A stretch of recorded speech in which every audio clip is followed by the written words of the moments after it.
हाँ, तो बच्चों आज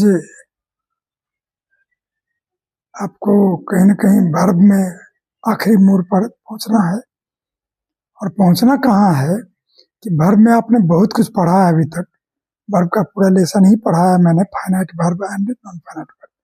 तो फाइनाइट वर्ब आप पहले ही पढ़ चुके हों और नॉन फाइनाइट का पार्ट 3 लेसन आज चलेगा, जिसमें आपने पार्ट 1 में पढ़ा था इन्फिनेटिव को, जो 2 प्रकार के होते हैं, जो एक वर्ब 1 है और 2 प्लस वर्ब 1 है, जिसमें बताया गया था बक्से और नियम के माध्यम से कि भाई कहाँ कहाँ ये लगता है वर्ब 1 और कहाँ लगता है 2 प्लस वर्ब 1।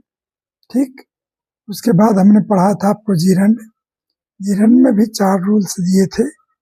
ठीक है, उसमें 2 बक्सा बना हुआ था कि भाई जहां जहां ये शब्द हो वहां वहां आईएनजी लगाइए। 2 बक्सों के वर्ड खाली स्थान से पहले आए या जीरंड से पहले आते हैं। इसके अलावा भी मैंने बताया था प्रीपोजिशन वगैरह कि भाई प्रीपोजिशन के बाद भी जीरंड का प्रयोग होता है।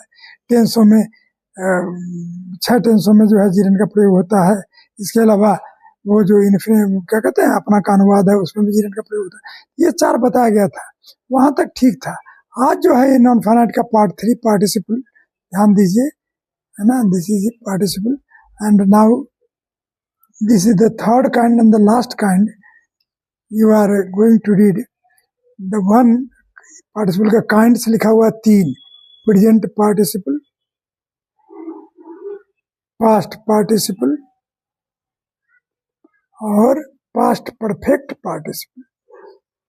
ये 3 पार्टिसिपल आपके सामने लिखे गए हैं रेड कलर में। ठीक है, प्रेजेंट पार्टिसिपल का पहचान दे दिया मैंने। पहचान इसलिए दिया कि इसको हिंदी में पकड़ना है। हिंदी में बहुत आसान है समझना भी और पकड़ना भी, इसलिए मैंने इसका सहारा लिया। हाँ, ता हुआ, ती हुई, ते हुई। तो आप यहाँ देखें कि प्रेजेंट पार्टिसिपल है क्या, तो वर्ब 1 प्लस आईएनजी का प्रयोग है और पहचान भी है। पास्ट पार्टिसिपल है क्या, तो पहचान हमने दे दिया कि भाई जब भी हिंदी निकलेगा तो इसके साथ हुआ, हुई, हुए निकलेगा। अब वर्ब 3 होता है ये। पास्ट पार्टिसिपल पर पास्ट परफेक्ट पार्टिसिपल क्या है, तो हैविंग प्लस वर्ब 3 का प्रयोग है और हैविंग बीन है, यानी इसमें 2 प्रयोग है। हाँ, इसमें 2 प्रयोग आ गया आपका, एक पैसिव वाला हो जाता है, एक एक्टिव वाला हो जाता है।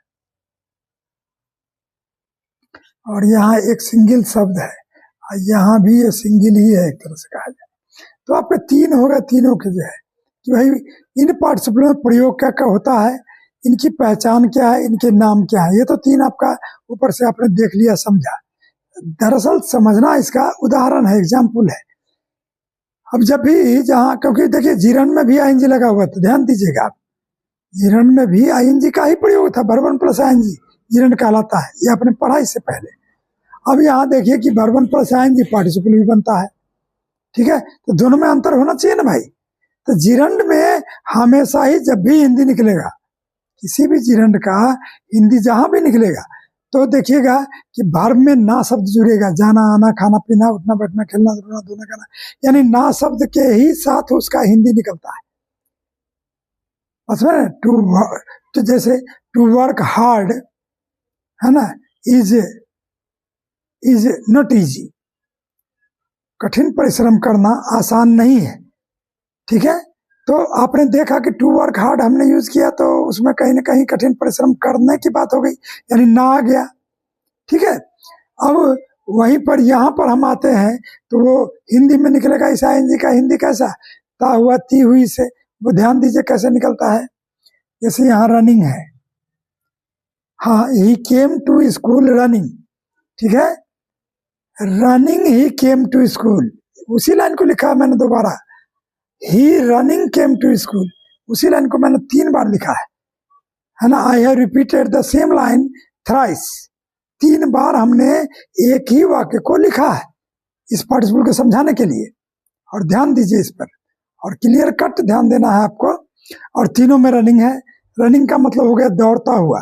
वैसे ही आप गोइंग यूज करेंगे तो भाई जाता हुआ, ईटिंग तो खाता हुआ, प्लेइंग तो खेलता हुआ, स्माइलिंग तो मुस्कुराता हुआ, स्लीपिंग तो सोता हुआ, वो आप कहीं भी यूज कर सकते हैं। सबसे पहली बात ये समझिए कि ये पार्टिसिपल जो है स्वतंत्र होते हैं, ये क्या होते हैं? इंडिपेंडेंट होते हैं, स्वतंत्र होते हैं, सेंटेंस में कहीं भी रह सकते हैं, आगे पीछे बीच में अगल बगल कहीं भी रह सकते हैं ये पार्टिसिपल। कभी प्रेजेंट पार्टिसिपल कहीं भी रह सकता है। इसमें कुछ प्रतिबंध है दूसरे और तीसरे वाले में। तीसरे वाले में कुछ हल्का प्रतिबंध है, लेकिन नहीं है उतना प्रतिबंध, ठीक है, क्योंकि इसका अक्सर संबंध इसी सब्जेक्ट से होता है। अब ध्यान दीजिए, ही केम टू रनिंग स्कूल, तो ही जो शख्स है यानी वह जो लड़का है ना, वह स्कूल आने का भी काम कर रहा है। केम हो गया आपका फाइनाइट वर्ब, है ना, और रनिंग हो गया आपका नॉन फाइनाइट वर्ब यानी पार्टिसिपल हो गया, ठीक है। और इस दोनों ही का संबंध ही से है, और इसलिए ये स्वतंत्र भी है। हाँ, ये स्वतंत्र है, इसलिए हमने इसको शुरू में रखा। शुरू में रखिएगा तो कॉमा का प्रयोग हुआ है यहाँ पर, ध्यान दीजिए, running he came to school. अब ये बीच में है तो कोई कॉमा नहीं है, लास्ट में है तो कोई कॉमा का यूज का प्रयोग नहीं है। तो हमको लगता है कि पार्टिसिपल को, प्रेजेंट पार्टिसिपल को आप क्लियर कर रहे हैं कि आप कहीं भी रख सकते हैं, नंबर 1। नंबर 2, किस में आईएनजी लगता है। नंबर 3, कि जीरेंड से अलग अर्थ इसका निकलता है, ठीक है। तो इतनी सारी बातों को दिमाग में सेट करना होगा। Just set all these things in your mind that this participle. ये बहुत ज्यादा लैंग्वेज में यूज होता है। जब भी आप कॉम्प्रिहेंशन पढ़ते हो तो उसमें यूज इसका ज्यादा है, या अखबार में, न्यूज़पेपर में, लैंग्वेज में, बुक्स में, है ना, यूज इसका काफी है, ठीक है। तो प्रेजेंट पार्टिसिपल हम थोड़ा बहुत समझ गए कि ही केम टू स्कूल रनिंग, ये इसमें रनिंग जो है प्रेजेंट पार्टिसिपल है, जो तीनों जगह है, सेम वाक्य है। और इस तरह से हम कोई भी वाक्य बना करके डाल सकते हैं किसी भी टेंस में, उसका कोई वो नहीं है, ये स्वतंत्र है। और अर्थ उतना ही आना है कि वह स्कूल आया दौड़ता हुआ, या वह दौड़ता हुआ स्कूल आया, या दौड़ता हुआ वह स्कूल आया। कैसे भी आप बोलिए, उससे कोई फर्क नहीं पड़ता, वह स्कूल आया दौड़ता हुआ। अब आ जाइए पास्ट पार्टिसिपल पर। तो हमने यहाँ पर उदाहरण लिया है, there is a broken chair. Broken आपका वर्ब 3 है। There is a chair broken by me, ये भी वर्ब 3 है। This is a stolen glass, यह चोरी हुई ग्लास है, चोरी की गई हुई ग्लास है, ठीक है। तो हमने इसमें भी एबीसी करके 3 उदाहरण दिए हैं आपको पास्ट पार्टिसिपल में, ध्यान दीजिएगा। कोई बड़ी चीज नहीं है, बहुत छोटी चीज सीख रहे हैं, लेकिन ध्यान देंगे तो आप फटाफट सीख जाएंगे इसको। अब देखिए कि किसी वर्ब 1 का वर्ब 3 जो है ये काम करता है पास्ट पार्टिसिपल का। वर्ब 3 और कहाँ आता है? तो वर्ब 3 और आता है परफेक्ट टेंसों में। तो परफेक्ट टेंस में हेल्पिंग वर्ब लगा होगा तो उसके तुरंत बाद आता है ना, जैसे हैज हुआ, हैव हुआ, हैड हुआ, विल हैव हुआ, शैल हैव हुआ। ये 3 को परफेक्ट टेंस के अंदर ये सारे हेल्पिंग वर्ब होते हैं, चाहे जो भी एक्सप्रेशन है वहाँ है, और उसके बाद वो वर्ब का तीसरा रूप वहाँ आप लगाते हो। अब यदि वो चीज नहीं है, अब फिर भी किसी वाक्य में वर्ब 3 आ रहा है, ठीक है, तो इसका मतलब वो क्या है? वो जो है पास्ट पार्टिसिपल है। इसका भी स्वतंत्र प्रयोग होता है, इसका भी स्वतंत्र ही प्रयोग है ये, कि एक टूटी हुई कुर्सी है, there is a broken chair. Broken का मतलब टूटी हुई, चेयर मतलब कुर्सी। एक तरह से कहिए तो ये एडजेक्टिव का काम करता है, यहाँ पर ये एडजेक्टिव का भी काम करता है, एडजेक्टिव भी समझ सकते हैं, क्योंकि ये क्वालिफाई कर रहा है इस नाउन को। क्या कर रहा है? इस नाउन को क्वालिफाई कर रहा है, वैसे भी समझ सकते हैं आप, है ना। तो ठीक है, कोई बात नहीं है। लेकिन दूसरे वाक्य में इसी वाक्य को हम दोहराए हैं, there is a chair broken by me. अब इसी लाइन को हमको लंबा करना है, पार्टिसिपल वाले लाइन को। तो यहाँ देखिए कि ब्रोकन के साथ बाय मी हमने लगाया है। अब इसको उठा करके आप चेयर से पहले नहीं रख सकते पूरे को। बाय मी चूंकि आपको लगाना है तो ब्रोकन के साथ घूमेगा, वो किसके साथ घूमेगा? वर्ब 3 के साथ घूमेगा। और ऐसा भी प्रयोग सेंटेंसों में आपको मिलता है, इसलिए हमने अलग से इसको एक लिखा ताकि आप समझें। ज्यादा नहीं इन चीजों का प्रयोग, लेकिन है।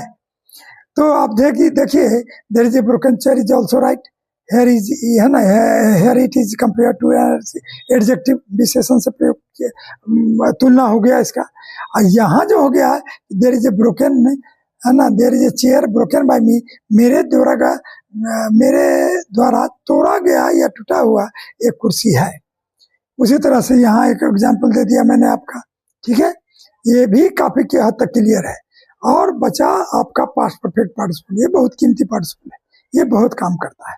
आगे चल के इसका काफी मतलब ठीक है, पढ़ाई है। अब यहाँ आ जाइए, यहाँ पर जो आपका पार्टिसिपल है, ये ध्यान दें कि हैविंग प्लस वर्ब 3 या हैविंग बीन प्लस वर्ब 3 या बीइंग प्लस, ये हैविंग प्लस वर्ब 3 ये रहा आपका, ध्यान दीजिए। Having gone having plus verb 3 हो गया आपका, ठीक है। यहाँ पर भी ये हैविंग प्लस वर्ब 3 हो गया आपका। हैविंग गॉन हैविंग लॉस्ट दोनों वर्ब 3 है, ठीक है। तो हैविंग गॉन का मतलब हुआ जाकर, ये जो हम ये पहचान बताया है कर, करके, होकर आदि, ठीक है। तो ये ध्यान दीजिए कि ये कर किसी भार में लाकर बोलना है, जाकर, आकर, खाकर, पीकर, सोकर, टहलकर, है ना। वो तो किसी में लगाइएगा तो जैसे ही वो कर लग जाता है तो वो काम खत्म हो जाता है पूरी तरह से। वो क्या हो जाता है, काम पूरी तरह से समाप्त हो जाता है। भाई काम तो समाप्त होना ही है। अब जैसे मैं खाकर सोने चला गया, वह पढ़कर घर चला गया। हाँ, तो आपने ध्यान दिया कि there is a broken chair, टूटी हुई कुर्सी है एक।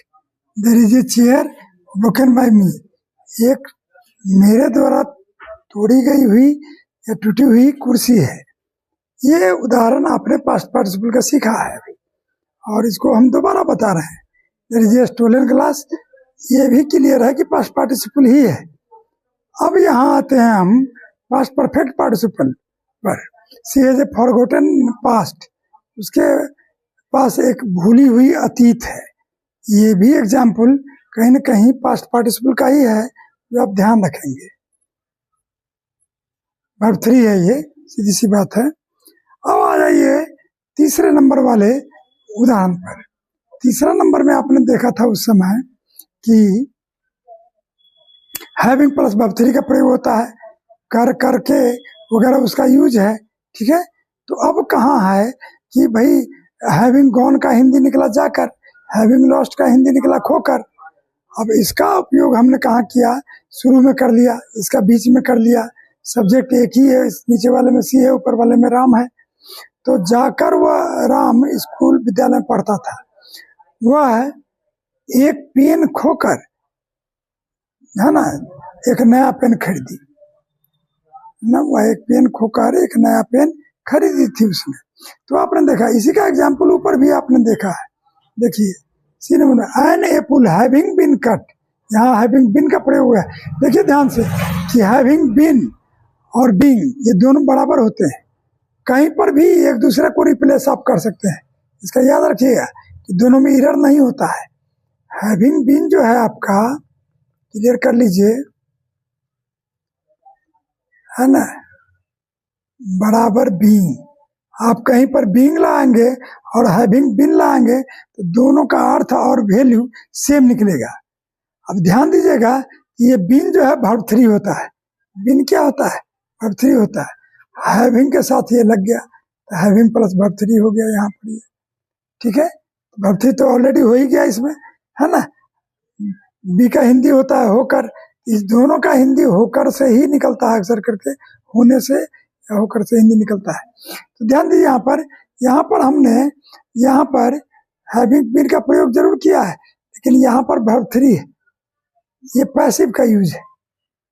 हाँ, यहाँ पैसिव का यूज है। तो पैसिव का यूज जहाँ तक क्या है, इसमें जब वर्ब 3 हैविंग के साथ बीन को वर्ब 3 मानेंगे तब ये यहाँ पर कोई नाउन या एडजेक्टिव आएगा, तब नाउन या एडजेक्टिव आएगा, तब वो बीन वर्ब 3 माना जाएगा। ये बीन वर्ब 3 तभी माना जाएगा जब इसके बाद आप नाउन चाहे एडजेक्टिव को रखेंगे, ठीक। हाँ, ध्यान दे दीजिए कि नाउन और एडजेक्टिव होने पर ही हैविंग बीन में बीन जो है वर्ब 3 माना जाएगा, ठीक है। और नहीं, यहाँ यदि हैविंग बीन के बाद या बीन के बाद वर्ब 3 रखेंगे तो वो पैसिव का यूज है, सीधी सी बात है। और पैसिव में भी खेल उतना ही है कि भाई ये an apple having been cut was given to you, एक सेब को काटे जाने पर आपको दिया गया था। एक सेब को काट दिए जाने पर वो आपको दिया गया था। बीइंग टायर्ड, थका होने पर ही स्लेप्ट, हुआ सो गया था। ये तो सीधा है, ये तो सीधा है। ये सारे पास्ट परफेक्ट पार्टिसिपल के 4 एग्जाम्पल हमने दिए हैं, और क्विक रिवीजन एक निकलेगा बाद में, उसमें सारे चीज का केवल यूज ही यूज मिलेगा आपको। जो मैं बनाऊंगा ग्रामर का कुछ लेसन बनाने के बाद क्विक रिवीजन का हम एक अलग प्ले लिस्ट ही देंगे, अलग देंगे हम। अब यहाँ देखिए एक नई चीज है ये, this is a very new thing in the participle, और ये आजकल काफी पूछने लगा है एग्जाम में। अलग अलग सब्जेक्ट एक से अधिक होने पर, अब यहाँ देखिए कि अलग अलग सब्जेक्ट कौन है, एक ईट है सब्जेक्ट इसमें और एक आई है। इसी तरह से एक राम है इसमें और एक राजा है। तो आप देख रहे हैं कि दोनों वाक्य में दो सब्जेक्ट है। ऐसी परिस्थिति में पार्टिसिपल स्वतंत्र नहीं होते।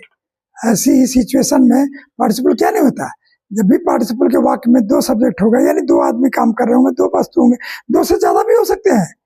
राम श्याम, अब जैसे देखिए कि दुकानदार के आने पर है ना, उसके नौकर द्वारा दुकान खोलने पर, है कि नहीं, ग्राहक के आने पर, सामान निकाले जाने पर बेचने का क्रम शुरू हुआ। तो आप देखिए कि 3-4 सब्जेक्ट एक ही पार्टिसिपल में एडजस्ट हो जाता है एक ही वाक्य में। अब वो कई हो सकता है, कोई दिक्कत नहीं है। आंधी आने पर, पेड़ के उखड़ने पर, आम के गिरने पर, है ना, गांव के लोग वहां पहुंच गए। अब बताइए कि आंधी भी आई, पेड़ भी गिरा, बस में ना, आम भी गिरा, और तब वहां गांव के लोग पहुंचे। तो इसमें 4-4 सब्जेक्ट हैं, और 4 सब्जेक्ट जब होंगे तो नेचुरली है कि वहां पार्टिसिपल स्वतंत्र नहीं होता। वहां क्या नहीं स्वतंत्र होता, पार्टिसिपल, यानी कि हर सब्जेक्ट के तुरंत बाद ही पार्टिसिपल लगना चाहिए, जैसा कि यहाँ लगाया गया है। देखिए यहाँ पर, इट बीइंग रेनी डे, है ना, बरसात का दिन होने पर, it being a rainy day, I did not go to school, मैं स्कूल नहीं गया। तो भाई बरसात नहीं होने वाला काम का सब्जेक्ट इट था, वो अलग सब्जेक्ट है, अलग हो गया, पार्टिसिपल के साथ हो गया। इसमें पार्टिसिपल बीइंग है आपका, है ना, बीइंग का प्रयोग है, और फिर इधर नाउन का प्रयोग है। हाँ, इधर जो है आई हो गया तो दूसरा सब्जेक्ट हो गया। इसको आप अंदर से ही रख सकते हैं, इट बीइंग ही रखा जाएगा, इसका दूसरा कोई उपाय नहीं है। जैसे it being dark, it being morning, बच रहा है ना, बहुत सारे प्रयोग हैं इसके, आप जहां तक कर सकते हैं। अच्छा, उसी तरह से यहाँ देखिए, राम हैविंग गॉन, राम के जाने पर राजा वहां पहुंचा। ठीक है भाई, राम, इसका मतलब है कि पहले गया होगा और तब जाकर के राजा बाद में पहुंचा होगा। ठीक है, तो अब ये इसको हमने पार्टिसिपल में चेंज करके रख दिया यहाँ पर, Ram having gone, Raja reach there. Clear है। इसी तरह से इसमें विचार कर सकते हैं, राम के जाने पर, श्याम के पहुंचने पर, मोहन के खेलने पर, है ना, शिक्षक आ गए थे, तो हो जाएगा कि भाई Ram having gone, Mohan having reached, सब में लगेगा पार्टिसिपल। 3-4 पार्टिसिपल लगा सकते हैं, कोई दिक्कत नहीं है, सब अंदर से ही लगेगा, सब्जेक्ट के तुरंत बाद, सब्जेक्ट के तुरंत बाद ही लगेगा, है ना। उसके बाद जो है Ram having gone, Mohan having reached, Shyam having played, the teacher came, शिक्षक आ गए थे वहां, यानी वो चौथा व्यक्ति थे वहां। 3 को में पार्टिसिपल आके आप जोड़ लिए, लव सेंटेंस आपका लंबा हो गया। यही चीजें लैंग्वेज में रहती है जो बच्चों को पकड़ने में तकलीफ होती है। तो आपको यहाँ सीखना है वो चीज, छोटी छोटी चीज जरूर है, बहुत काम की है ये। ठीक है, तो आपने यहाँ देखा पार्टिसिपल का खेल काफी अच्छा चला है। और जब सब्जेक्ट 2 नहीं होते हैं तो वो सिंगल वाले होते हैं, सिंगल वाले में ये स्वतंत्र होते हैं पार्टिसिपल। जबकि सब्जेक्ट 2 या 2 से अधिक होंगे तो उनके अंदर से पार्टिसिपल लगा होता है ना। This is all and is clear, this lesson is now finished.